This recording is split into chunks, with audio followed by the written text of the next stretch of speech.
Hi everyone, I'm Julie Monson from Precious Cargo. I'm an occupational therapist, a certified car seat technician, and I'm also a mom of 3 children. And today I've been asked to talk about how to choose the safest car seat for your baby.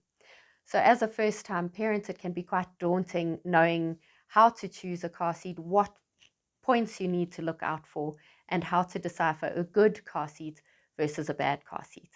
So the first thing is why we need car seats in the first place. And besides for it being illegal now to have a baby under the age of 3 without a car seat in a car, it's also very unsafe for them not to be strapped in.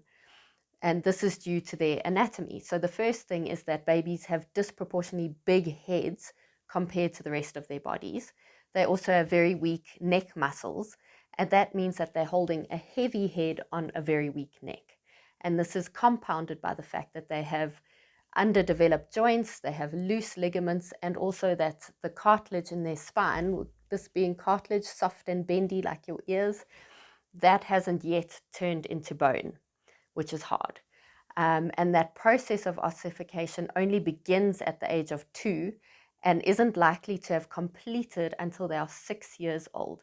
So that really places children at very high risk of injury in a car accident.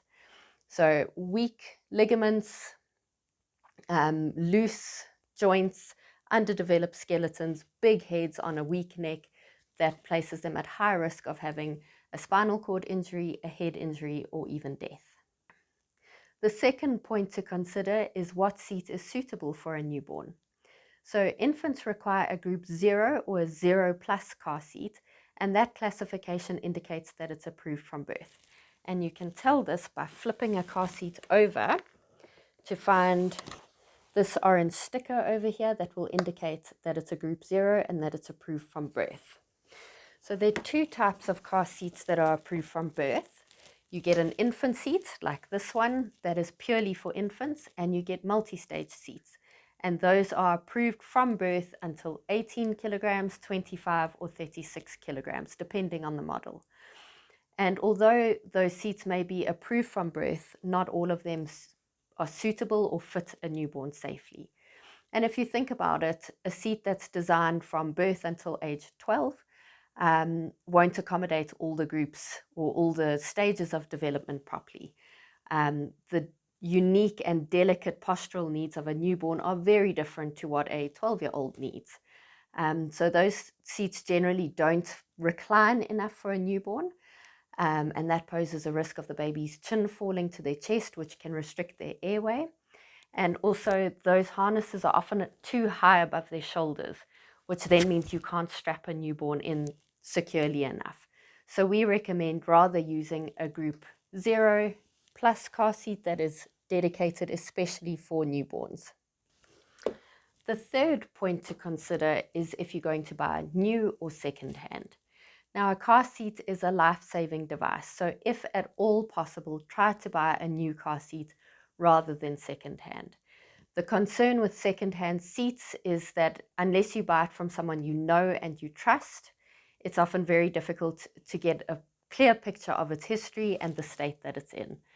So if a car seat has been dropped or in an accident, the damage may be invisible. You may not notice it. It may not be glaringly obvious, but obviously the safety of that seat could be compromised and it may not function optimally if it were involved in a second crash. Now, of course, a second-hand car seat is better than no car seat. And if you do need to buy a second-hand car seat, we've written a guide on how to do so as safely as possible. The third point to consider is whether or not the car seat is compatible with your car. So most European infant car seats can be installed without a base using the serpentine belting route, and some have optional Isofix bases. Isofix isn't necessarily safer than seatbelt, but they are easier to use and they've got indicators to tell you if your installation is correct, so they're more foolproof. So take a look at this video. We'll show you how to install an infant seat using a seat belt. So this is a group 0 plus car seat, meaning that it's approved from birth. And infant car seats can be installed with seat belt or with an Isofix base. So I'm going to show you quickly how to install with seat belt. So first we're going to place it flat on the vehicle bench, facing the back window, and we're going to take the lap belt over the baby's lap, so lap to lap, through the two blue seatbelt guides. There's 1 and 2, and we're going to click it in to the seatbelt. Make sure we hear a click there. Tug it nice and tight so that we get all the slack out the seatbelt, and then what goes around your shoulder normally goes around the back of the car seat into the third seatbelt guide over here. And again, we pull it nice and tight, get all the slack out. And then lastly, we're going to put the carry handle into the upright position. This is your roll bar and stops the car seat from slamming into the backrest in an accident. So once you've tightened everything up, you're going to test your installation by using your non-dominant hand at the belt path. So you give it a firm shake with your non-dominant hand at the belt path. You don't test up at the top of the car seat. That will move more, and that's perfectly fine, but down at the belt path it shouldn't move more than an inch side to side. Next, we'll show you how to install an infant seat using an Isofix base. Some car seats have an optional Isofix base. These aren't necessarily safer, but they certainly are easier to use and more foolproof. They all have indicators that go from red to green to show you that your installation is correct. So it just makes it a bit easier clicking your baby in and out the car onto the pram. So Isofix bases can obviously only be installed in cars that have Isofix, which is these D-shaped brackets over there, and there will be 2 per seat. And the first thing we're going to do is extend these Isofix arms out and latch them onto the Isofix bracket, and you will see that the indicator turns from red to green, but we still have a big gap over here between the base and the seat, so we're going to lean it side to side and get it in nice and tight up against the back seat. The next thing here is we're going to pull this load leg all the way out and drop it to the floor until this indicator here turns from red to green.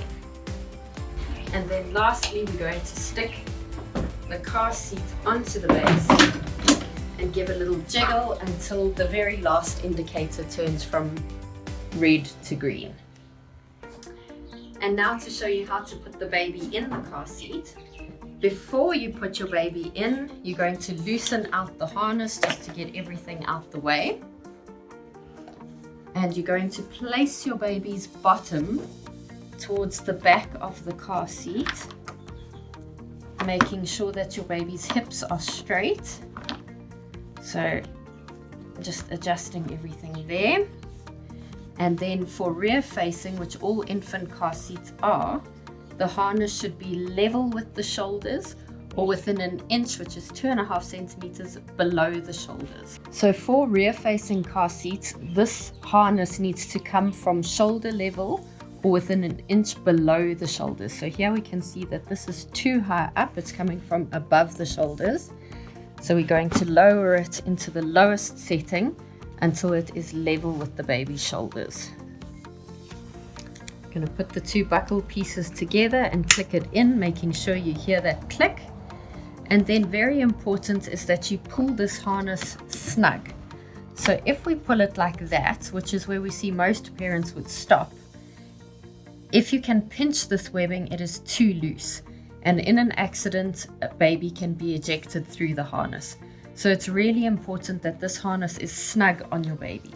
So you're going to keep tightening it until you can no longer pinch that webbing. So even still, it's too loose. If this webbing keeps slipping out your fingers, that means it's tight enough. In order to install an Isofix car seat into your car must have Isofix. And if it's got a support leg, it must not have an underfloor storage compartment. And some car seats come with a top tether strap, which must be attached to a top tether anchor, and not all cars have those. So you need to check your car's attachments and compare them with what the car seat needs in order to install properly. You can check if your car is on the car seats approved fit list to see if they are compatible. But there are many cars sold in South Africa that don't appear on those fit lists because they're not sold in Europe. In which case, it really is a good idea to try and fit them before you buy, just to make sure that it is a compatible and suitable option for your car.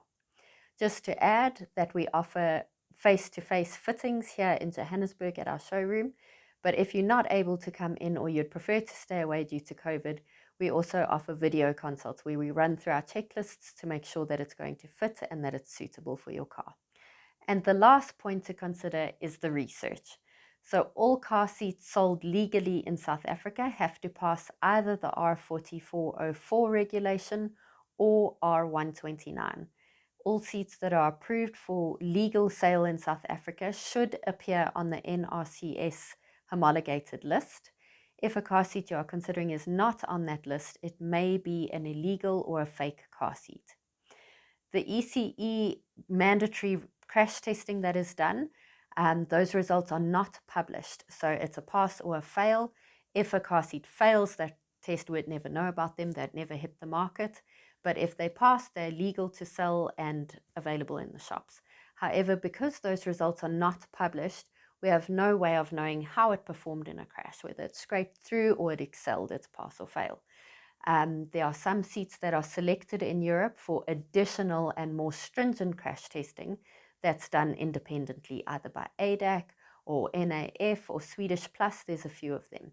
All the car seats at Precious Cargo have undergone that independent crash testing, and they all score well for safety.